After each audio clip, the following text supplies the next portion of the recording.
کچھ دیر تبادلہ خیالات اور بحث و مباحثہ ہوا اور طے پایا کہ تمام دروازوں سے لشکر کے دستے طوفان کی طرح اندر جائیں اور شہر میں پھیل جائیں۔ اگر خطرہ تھا تو کوئی معمولی خطرہ نہیں تھا۔ خالد رضی اللہ عنہ نے اپنے لشکر کو جس طرح شہر میں داخل ہونے کو کہا تھا، اس طرح اکیلے اکیلے مجاہد کے کٹ جانے یا مکانوں میں چھپے ہوئے تیر اندازوں کے تیروں کا نشانہ بننے کا خطرہ تھا، لیکن خالد رضی اللہ عنہ نے یہ خطرہ مول لے لیا اور لشکر کو شہر میں داخل کر دیا۔ مجاہدین دوڑتے ہوئے اور گھوڑے دوڑاتے ہوئے اندر گئے۔ شہر کے لوگ چھپنے یا بھاگنے کی بجائے باہر آ گئے۔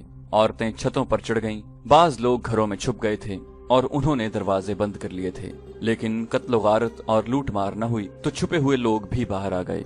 خالد رضی اللہ عنہ نے سارے شہر میں اعلان کرایا کہ جس گھر میں آتش پرستوں کے لشکر کا کوئی آدمی ہو اسے گھر سے نکال دو۔ کسی مکان سے ایک بھی تیر آیا، اس مکان کو آگ لگا دی جائے گی۔ شہر کے معززین اور سرکردہ افراد کا ایک وفد خالد رضی اللہ عنہ کے پاس آیا اور بتایا کہ شہر کے کسی بھی گھر میں فوج کا کوئی آدمی نہیں۔ خالد رضی اللہ عنہ نے پوچھا فوج کہاں گئی؟ وفد کے سردار نے کہا مدائن چلی گئی۔ حاکم ازدابہ کہاں ہے؟ وہ بھی چلا گیا ہے۔ خالد رضی اللہ عنہ کو جواب ملا، مجھے کون یقین دلا سکتا ہے کہ ہمارے ساتھ دھوکہ نہیں ہوگا؟ خالد رضی اللہ عنہ نے پوچھا، کون مان سکتا ہے کہ حاکم بھی چلا جائے، فوج بھی چلی جائے اور رعایا اپنے دشمن کی فوج کو اپنے شہر میں دیکھ کر بھی امن و امان سے رہے اور اسے اپنے دشمن کا کوئی خوف نہ ہو؟ ہم سالار مدینہ کو یہی یقین دلانے آئے ہیں کہ ہیرا کی رعایا امن و امان سے رہے گی اور امن و امان کی درخواست کرتی ہے۔ وفد کے سردار نے کہا، دھوکہ آپ کے ساتھ نہیں ہوگا، دھوکہ ہمارے ساتھ ہوا ہے۔ جس رعایا کو اس کا حاکم اور فوج دشمن کے رحم و کرم پر چھوڑ جائے، وہ رعایا دشمن کو دوست بنانے کی کوشش کرے گی، دشمن کو دھوکہ دینے کا خطرہ مول نہیں لے گی۔ ہم اس فوج کا ساتھ نہیں دے سکتے جس نے کاظمہ میں شکست کھائی، الیس سے بھاگی، امنیشیا جیسا شہر خالی کر کے بھاگ آئی، اور یہ اتنا بڑا شہر اور اتنی بڑی رعایا کو چھوڑ کر بھاگ گئی۔ خالد رضی اللہ عنہ نے پوچھا، تم کیا چاہتے ہو؟ وفد کے سردار نے جواب دیا، امن۔ شہر کے باشندے امن کی اور اپنے جان و مال کی اور عزت کی تحفظ کی قیمت دیں گے۔ خالد رضی اللہ عنہ نے کہا، ہم قیمت نہیں لیا کرتے، خدا کی قسم امن کے جواب میں امن دیں گے۔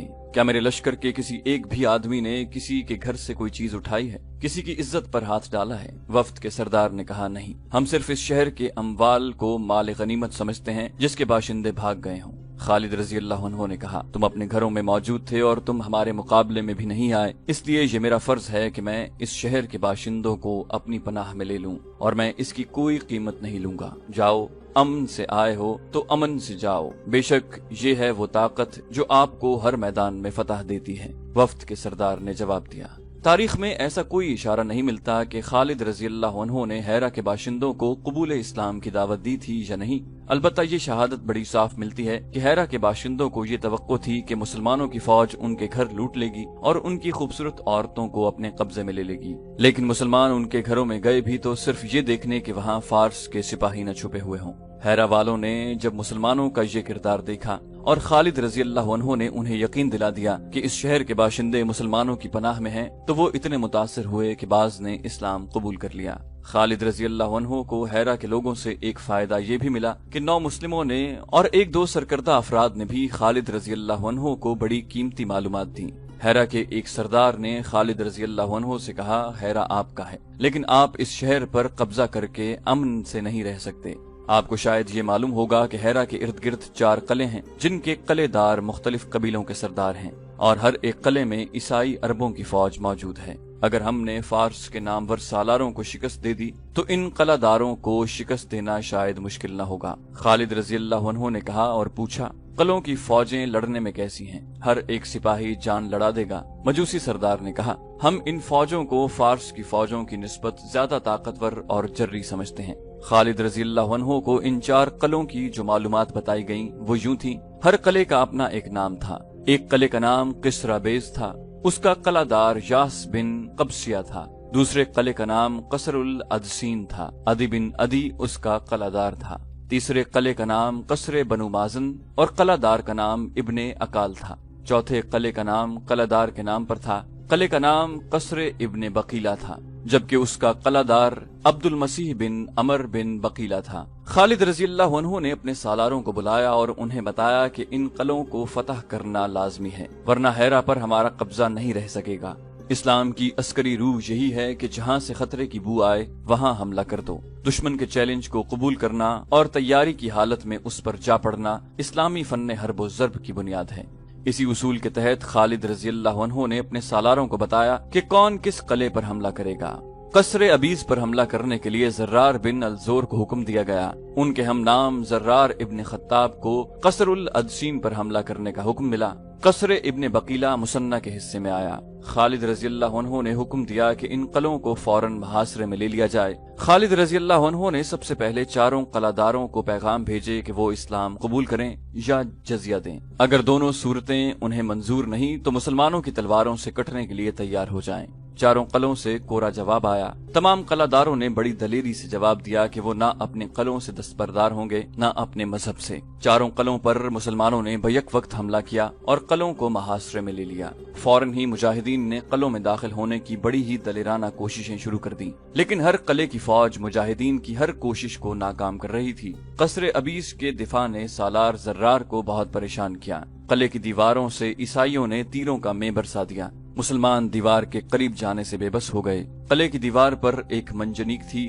جس سے مٹی کے بڑے بڑے گولے مسلمانوں پر پھینکے جا رہے تھے۔ سالار زرار نے قلعے کے چاروں طرف گھوڑا دوڑا کر دیکھا، کسی بھی طرف سے قلعے کو سر کرنے کا امکان نظر نہیں آتا تھا۔ منجنیق مٹی کے خشک گولے بڑی تیزی سے پھینک رہی تھی۔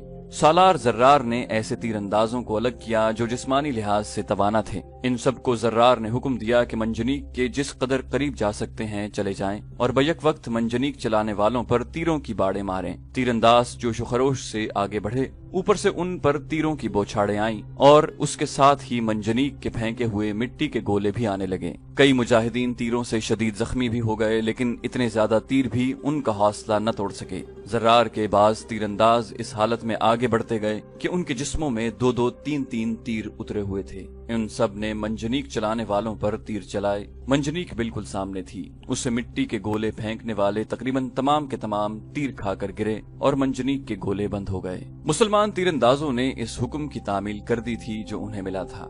انہوں نے منجنیق کو بیکار کر دیا تھا، پھر بھی وہ واپس نہ آئے۔ انہوں نے قلعے کے تیر اندازوں پر تیر برسانے شروع کر دیے۔ فضا میں اڑتے تیروں کے سوا کچھ اور نظر نہ آتا تھا۔ ان مجاہدین کی سرفروشی کو دیکھتے ہوئے کئی اور تیر انداز آگے چلے گئے۔ یہ تیروں کی جنگ تھی جس میں دونوں طرف کے آدمی تیروں کا شکار ہو رہے تھے۔ سالار زرار نے جب اپنے ان تیر اندازوں کی بے خوفی دیکھی تو وہ قلعے کے ارد گرد گھوم گیا اور اس نے تیر اندازوں سے کہا کہ وہ اور قریب سے تیر چلائیں۔ باقی تین قلعوں کی کیفیت بالکل اسی جیسی تھی۔ عیسائی بے جگری سے مقابلہ کر رہے تھے۔ مسلمان گھڑ سوار گھوڑے دوڑاتے ہوئے دیوار کے قریب جاتے اور دوڑتے گھوڑوں سے تیر چلا کر آگے نکل جاتے۔ اس طرح مسلمان سواروں کو یہ فائدہ حاصل ہوتا تھا کہ وہ تیروں کا نشانہ بننے سے بچ جاتے تھے۔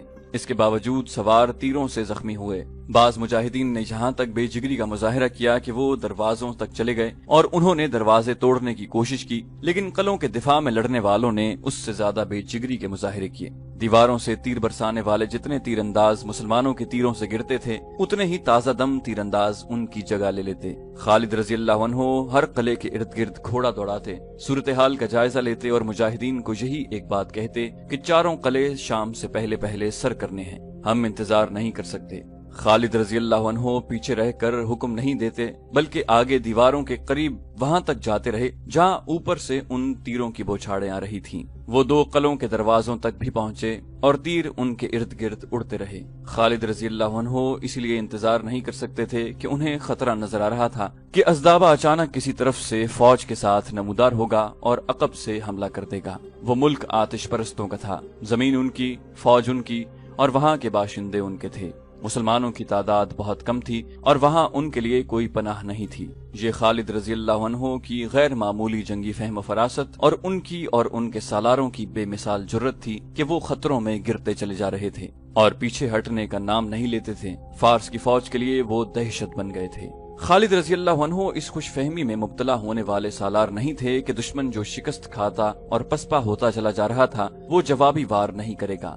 وہ ان چار قلعوں کو یا پھندا یا جال میں دانا سمجھ رہے تھے۔ انہوں نے دیکھ بھال کے لیے دور دور آدمی بھیج رکھے تھے جو بلند جگہوں پر درختوں پر چڑھ کر ہر طرف دیکھ رہے تھے۔ ان کے لیے یہ حکم تھا کہ دور سے انہیں کوئی فوج آتی نظر آئے تو خالد رضی اللہ عنہ کو فوراً اطلاع دیں، وہ آئیں گے، وہ ضرور آئیں گے۔ خالد رضی اللہ عنہ کا یہ پیغام ہر ایک سالار اور ہر ایک سپاہی تک پہنچ گیا، اور یہ بھی کہ اللہ کے شیرو ہمت کرو، قلعے لے لو، دشمن آئے تو اس پر تمہارے تیر قلعوں کی دیواروں سے برسیں۔ مسلسل لڑائیوں، کوچ اور پیش قدمی کے تھکے ہوئے مجاہدین اپنے جسموں کو جیسے بھول ہی گئے تھے۔ وہ اب روحانی قوتوں سے لڑ رہے تھے، ایک دوسرے کو پکارتے، ایک دوسرے کا حوصلہ بڑھاتے اور دشمن کو للکارتے تھے۔ ان کے تیر نیچے سے اوپر جا رہے تھے۔ قلعوں کے اندر یہ عالم تھا کہ دیواروں سے زخمی تیر اندازوں کو اتار رہے تھے۔ زیادہ تر کو تیر چہرے، آنکھوں اور گردنوں میں لگے تھے۔ ان کی چیخو پکار سے ان کے ساتھیوں کے حوصلے ٹوٹنے شروع ہو گئے۔ مسلمانوں کی للکار اور ان کے نعرے قلعوں کے اندر بھی سنائی دے رہے تھے۔ ان سے قلعہ بند لوگوں پر خوف طاری ہو رہا تھا۔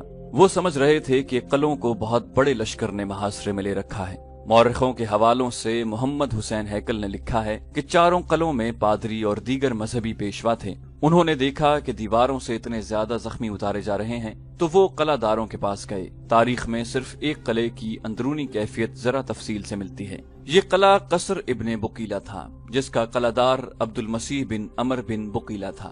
عبد المسیح کے متعلق یہ بتانا ضروری ہے کہ وہ کوئی معمولی سا قلعہ دار نہ تھا، اسے عراق کا شہزادہ بھی کہا گیا ہے۔ عراق پر آتش پرست قابض ہو گئے، مگر عبد المسیح کے باپ دادا نے یہ قلعہ اپنے پاس رکھا تھا۔ شہنشاہ فارس کی طرف سے اسے کوئی اختیار حاصل نہ تھا، لیکن وہ خود مختار بنا ہوا تھا۔ اس نے باقی قلعہ داروں کو بھی اپنے ماتحت رکھا ہوا تھا۔ وہ غیر معمولی طور پر دانشمند تھا، وہ جرت میں بھی بے مثال تھا۔ اس کی سب سے بڑی خوبی حاضر دماغی اور حاضر جوابی تھی۔ وہ ضعیف العمر ہو چکا تھا، لیکن جذبے اور حوصلے کے لحاظ سے وہ جوان تھا۔ اس نے نوشرواں عادل کا زمانہ بھی دیکھا تھا۔ اس سے اندازہ ہوتا ہے کہ اس کی عمر خاصی زیادہ تھی۔ خوش گفتاری اور ظرافت کی وجہ سے نوشرواں، جو کہ کسرا اردشیر کا دادا تھا، عبد المسیح کو بہت پسند کرتا تھا۔ اس نے نوشرواں عادل سے کہا، میں اور میرے کچھ سردار تمہاری اطاعت قبول نہیں کریں گے، ہم اپنے قلعوں میں رہیں گے، اس سے شاید تمہیں بھی کچھ فائدہ ہو۔ میں تمہیں اور تمہاری پسند کے سرداروں کو 4 قلعے دیتا ہوں۔ نوشرواں عادل نے کہا تھا، لیکن میرے مرنے کے بعد فارس میں تمہارے ساتھ کیا سلوک ہوگا میں بتا نہیں سکتا۔ تمہارے مرنے کے بعد فارس کی شہنشاہی کا زوال شروع ہوگا، عبد المسیح نے کہا تھا۔ اتنی اچھی باتیں کرنے والی زبان سے میں ایسی باتیں نہیں سن سکتا ابن بقیلہ، نوشروان نے کہا۔ کیا تم مجھے بد دعا دے رہا ہے یا فارس کے زوال کا باعث تو خود بنے گا؟ عبد المسیح نے کہا تھا، دونوں باتیں نہیں، تو عادل ہے، تیرے بعد عدل بھی مر جائے گا اور پیچھے شہنشاہی رہ جائے گی، تیسری یا چوتھی نسل تیرا نام ڈبو دے گی، پھر فارس کی سرحدیں سکڑنے لگیں گی اور یہاں کوئی اور قوم آ کر حکمران بنے گی۔ نوشروان عادل نے کہا تھا، ماننے کو جی نہیں چاہتا، فارس ایک طاقت کا نام ہے۔ عبد المسیح نے کہا، غور سے سنو عادل بادشاہ، جس دماغ میں شہنشاہی گھر کر لیتی ہے اس دماغ سے عدل و انصاف نکل جاتا ہے، تخت پر بیٹھ کر رعایا کی محبت دل سے نکل جاتی ہے۔ تیرے بعد آنے والے اگر فوج پر بھروسہ کر کے رعایا کا خیال نہیں کریں گے تو وہ اپنے زوال کو تیز کریں گے۔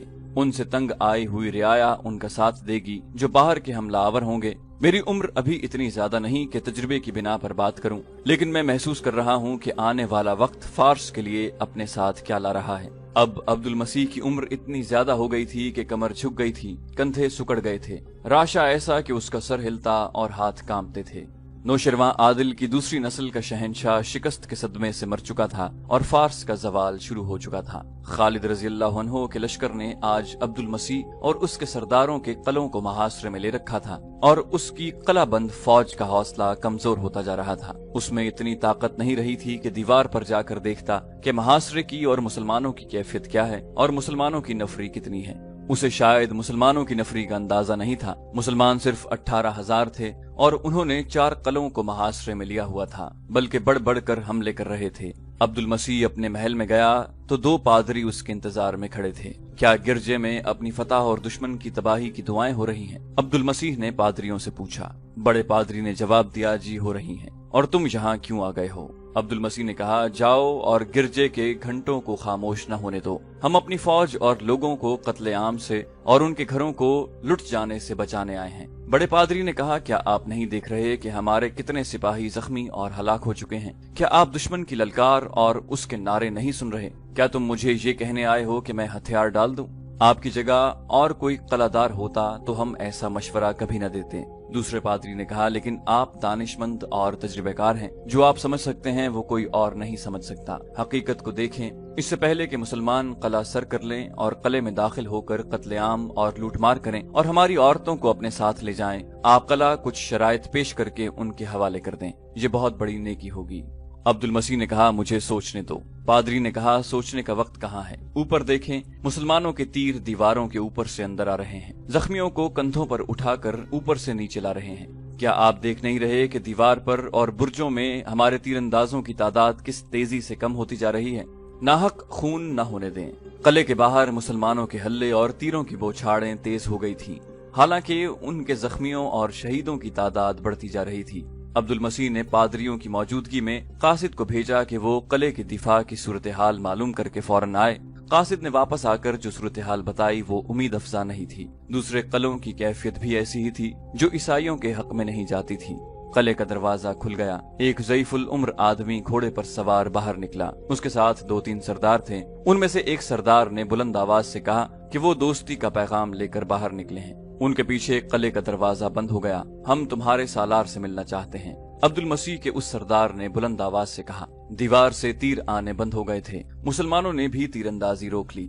خالد رضی اللہ عنہ کو کسی نے بتایا کہ دشمن باہر آ گیا ہے۔ خالد رضی اللہ عنہ نے پوچھا، کون ہے وہ؟ قلعہ عبد المسیح خود آیا ہے۔ خالد رضی اللہ عنہ کو جواب ملا، اسے کہو کہ مجھے اس سے ملنے کی کوئی خواہش نہیں۔ خالد رضی اللہ عنہ نے کہا، میں جانتا ہوں وہ ان سب کا سردار ہے، اسے کہو کہ شام تک باقی تینوں قلعے داروں نے بھی ہتھیار نہ ڈالے تو ہم انہیں اس حال تک پہنچا دیں گے جس میں وہ ہماری ہر شرط قبول کرنے پر مجبور ہو جائیں گے، کسی ایک کو بھی زندہ نہیں چھوڑا جائے گا۔ جب عبد المسیح کو خالد رضی اللہ عنہ کا یہ پیغام ملا تو وہ جان گیا کہ فتح آخر مسلمانوں کی ہی ہوگی۔ اس نے اسی وقت اپنے سرداروں کو دوسرے قلعوں کی طرف دوڑایا۔ دوسرے قلعوں کے اندر بھی یہی کیفیت تھی جو عبد المسیح کے قلعے کے اندر تھی۔ فوجوں کا حوصلہ کمزور پڑ گیا تھا اور لوگوں پر خوف و ہراس طاری تھا۔ ان قلعوں کے سردار ہتھیار ڈالنے کے لیے تیار تھے، لیکن کوئی قلعہ دار یہ نہیں چاہتا تھا کہ ہتھیار ڈالنے میں وہ پہل کرے اور یہ تہمت اس پر لگے کہ ہتھیار سب سے پہلے اس نے ڈالے تھے، ورنہ کوئی بھی ہتھیار نہ ڈالتا۔ عبد المسیح کا پیغام ملتے ہی انہوں نے تیر اندازی بند کر دی اور تینوں قلعہ دار باہر آ گئے۔ انہیں خالد رضی اللہ عنہ کے سامنے لے گئے۔ اس وقت خالد رضی اللہ عنہ ایک گھنے درخت کے نیچے کھڑے تھے۔ کیا تم نے ہمیں کمزور سمجھ کر ہمارا مقابلہ کیا تھا؟ خالد رضی اللہ عنہ نے ان قلعہ داروں سے کہا، کیا تم بھول گئے تھے کہ تم عربی ہو؟ کیا تمہیں یہ بھی یاد نہیں رہا کہ ہم بھی عربی ہیں؟ اگر تم اجمی ہوتے تو بھی تمہیں یہ امید نہیں رکھنی چاہیے تھی کہ تم اس قوم کو شکست دے سکو گے جو عدل و انصاف میں یکتا ہے اور جس کی تلوار کی دھاک بیٹھی ہوئی ہے۔ ضعیف العمر عبد المسیح نے کہا، تو جو کچھ بھی کہنا چاہتا ہے کہہ سکتا ہے، تو فاتح ہے، ہمیں کچھ بھی کہنے کا حق حاصل نہیں کیونکہ ہم نے تیرے آگے ہتھیار ڈال دیے ہیں۔ مشہور مورخ ابو یوسف نے خالد رضی اللہ عنہ اور عبد المسیح کے مکالمے لکھتے ہوئے یہ بھی لکھا ہے کہ عبد المسیح اس قدر بوڑھا ہو چکا تھا کہ اس کی بھویں دودھ کی مانند سفید ہو گئی تھیں اور اتنی نیچے آ گئی تھی کہ ان سے اس کی آنکھیں ڈھک گئی تھیں۔ اسی مورخ کے مطابق خالد رضی اللہ عنہ عبد المسیح سے متاثر ہوئے۔ خالد رضی اللہ عنہ نے عبد المسیح سے پوچھا، تمہاری عمر کتنی ہے؟ عبد المسیح نے جواب دیا، 200 سال۔ خالد رضی اللہ عنہ یہ جواب سن کر بہت حیران ہوئے۔ انہوں نے اس بوڑھے قلعہ دار کو اور زیادہ غور سے دیکھا، جیسے انہیں یقین نہ آ رہا ہو کہ یہ شخص 200 سال سے زندہ ہے۔ کسی بھی مورخ نے عبد المسیح کی صحیح عمر نہیں لکھی۔ واقعات سے پتہ چلتا ہے کہ اس کی عمر 100 سال سے کچھ اوپر تھی۔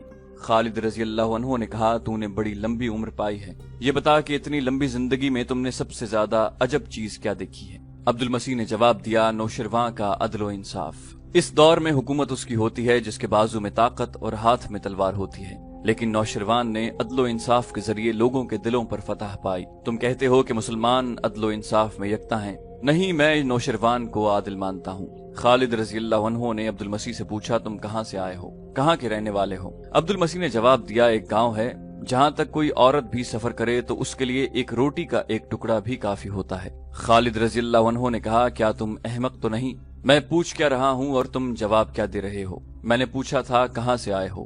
عبد المسیح نے جواب دیا، اپنے باپ کی ریڑھ کی ہڈی سے۔ خالد رضی اللہ عنہ نے جھنجھلا کر کہا، تم قلعہ دار بننے کے قابل کب ہوئے تھے؟ میں نے پوچھا ہے تم کہاں سے آئے ہو؟ عبد المسیح نے جواب دیا، اپنی ماں کے رحم سے۔